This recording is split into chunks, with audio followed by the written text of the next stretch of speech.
Today we talk about how can you display NFT media on your MetaMask app. We're going to figure out the solution on how you can do that in your app.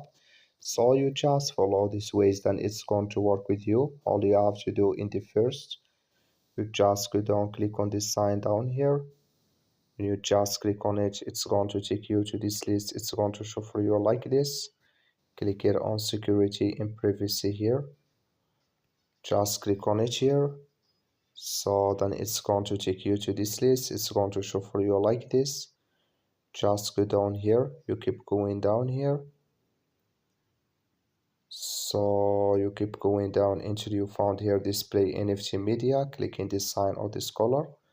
Like you see color is gone. That's mean display NFT media disabled with us now here. You click here on allow. So then here automatically here it's going to disable with you.